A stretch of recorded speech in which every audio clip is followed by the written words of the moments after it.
Official signing confirmed. Lakers add a two-time all-defensive wing. The price? Just the veteran's minimum. A bigger domino may now be in trouble. The front office is running out of room. One max-level free agent could be left out in the cold.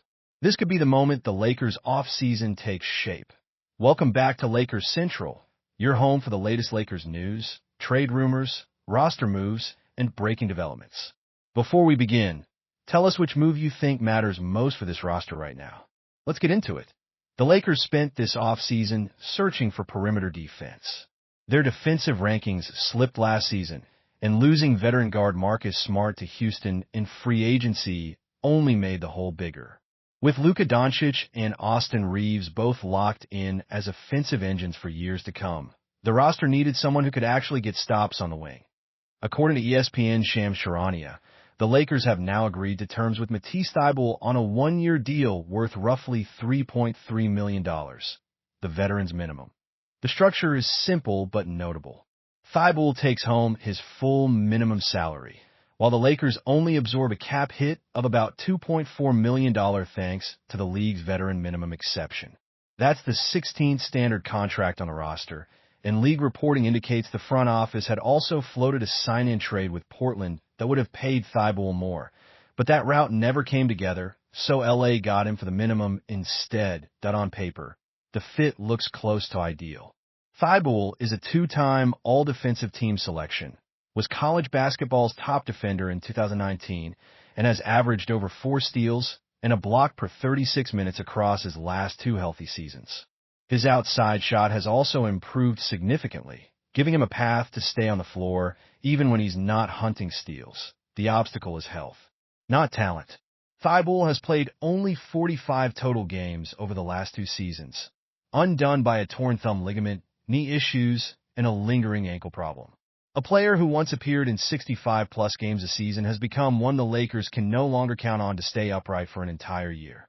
The value is real, but so is the risk. A minimum salary deal caps the downside, yet it also means the Lakers are betting a rotation spot on a player whose body hasn't cooperated in 2 years. The bigger question is whether Thybulle can stay on the court long enough for that defensive impact to actually show up when it matters. Meanwhile, another development could affect the roster. Signing Thybulle wasn't just about adding defense. It also ate into the Lakers' shrinking financial flexibility, and that has real consequences for their pursuit of restricted free agent Jonathan Kuminga.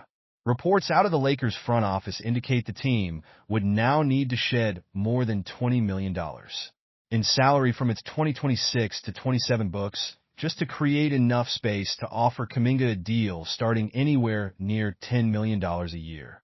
With Thybulle, a newly acquired center in Walker Kessler, and the rest of the roster now largely filled out, that kind of cap gymnastics is looking less realistic by the day.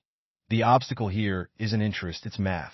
The Lakers may genuinely want Kuminga's athleticism and upside on the wing, but 16 contracts already on the books leaves very little room to maneuver without moving out existing money first. That leaves the front office with a difficult choice. Hold on to the depth they've built through minimum deals like Thybulle's, or gut part of that depth in a last-ditch effort to fit in a bigger name.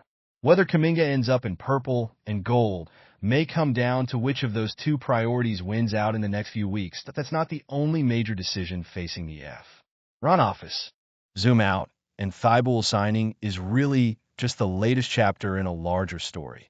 The Lakers spent last season ranked 18th in defensive efficiency, and this summer has been almost entirely about fixing that.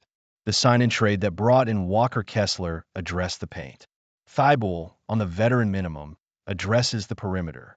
Losing Marcus Smart to Houston was the wound that started all of it. The front office's approach has been to build a defensive identity around Doncic and Reeves rather than ask either of them to be the answer defensively themselves. It's a sound plan on paper, but it depends heavily on health, and both Kessler and Thybulle carry question marks in that department. The real test comes in October. If Thybulle can stay on the floor and Kessler holds up in the paint, the Lakers could field a defense unrecognizable from last season's.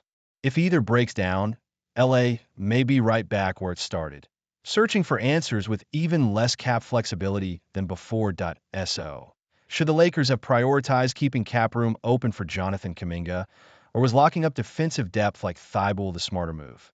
Pick a side in the comments. Subscribe and turn on notifications for more Lakers news, rumors, and analysis. See you in the next video.